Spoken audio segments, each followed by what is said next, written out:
Assalamualaikum warahmatullahi wabarakatuh. Perkenalkan, nama saya Cynthia Alisa. Jadi video saya kali ini merupakan salah satu tugas ujian tengah semester dari mata kuliah komunikasi pemasaran. Baik, langsung saja. Jadi di sini saya akan menjawab beberapa pertanyaan-pertanyaan yang sudah disediakan. Jadi yang pertama yaitu penjelasan mengenai komunikator dan komunikan serta apa hubungan di antara keduanya ini. Nah, menurut saya komunikator itu merupakan orang atau pihak yang bertindak sebagai pengirim atau penyampai informasi atau pesan.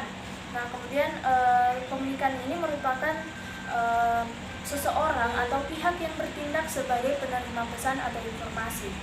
Nah, hubungan antara keduanya ini saling terikat. Jika ada komunikator, sudah tentu ada komunikan. Nah, komunikan di sini itu didefinisikan sebagai seseorang atau sekelompok orang yang berperan sebagai subjek ya, utama yang dituju oleh si komunikator atau pengirim pesan. Nah, dengan adanya proses feedback atau umpan balik antara si komunikator dengan si komunikan, itu akan menghasilkan suatu proses komunikasi. Nah, hubungan antara keduanya itu harus terjalin dengan baik agar terciptalah suatu komunikasi yang efektif, sehingga informasi yang tersampaikan itu langsung terkait pada inti-inti dan tujuan informasi tersebut. Oke, lanjut pertanyaan kedua, yaitu jenis komunikasi apa yang sesuai digunakan untuk komunikasi pemasaran. Jadi menurut saya jenis komunikasi yang tepat untuk komunikasi pemasaran yaitu komunikasi transaksional. Nah, model komunikasi transaksional ini melakukan pengiriman dan penerimaan pesan yang berkelanjutan secara terus-menerus dalam proses komunikasi yang berkelanjutan. Nah, komunikasi transaksional ini memiliki proses yang kooperatif, di mana pengirim atau penerima pesan itu mempunyai tanggung jawab yang sama atas dampak dan efektivitas komunikasi yang terjadi. Jadi model komunikasi transaksional ini diasumsikan bahwa saat kita terus-menerus melakukan pengiriman dan penerimaan pesan, maka kita akan berurusan baik dengan elemen-elemen verbal dan non-verbal. Lanjut pertanyaan ketiga, yaitu menjelaskan perbedaan antara kegiatan komunikasi level individu dan level kelompok.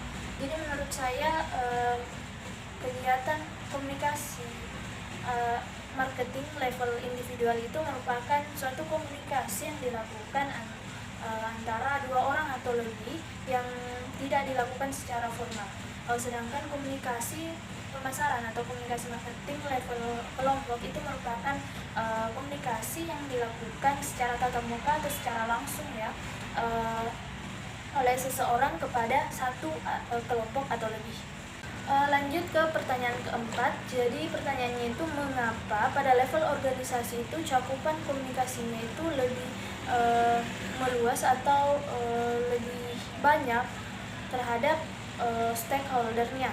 Jadi menurut saya itu disebabkan karena dalam organisasi itu pasti akan membutuhkan suatu strategi-strategi yang baik, dan biasanya itu didapatkan dari departemen-departemen dalam organisasi tersebut dengan tujuan untuk meningkatkan jumlah penjualan dari hasil pemasaran yang merupakan awal dari komunikasi tersebut. Oke, jadi pertanyaan terakhir yaitu menjelaskan dalam bentuk contoh kasus terkait dari bidang pemasaran seperti event, brand, dan customer pada komunikasi pemasaran level massa. Jadi di sini contoh kasus yang saya ambil itu dari perusahaan PT Kilau Indonesia, di mana perusahaan ini telah melakukan kegiatan promosi jasa di bidang event organizer, yaitu brand activation. Jadi brand activation sendiri itu memiliki peranannya sebagai bagian yang sangat penting dari program komunikasi pemasaran yang terintegrasi organisasi. Nah, para pemasar di sini dan pemilik merek yang kemudian akan menggunakan event marketing ini untuk membangkitkan target konsumennya dan menciptakan kesan yang cukup mendalam di benak para konsumen dengan harapan akan terciptanya suatu kedekatan target pada audiens dengan merek produk yang bisa membentuk loyalitas mereka ke merek produk tersebut. Nah, event yang sudah dilakukan oleh PT Kilau Indonesia ini sudah banyak dan ada beberapa, salah satunya yaitu menyelenggarakan sebuah festival musik Sondrena lain.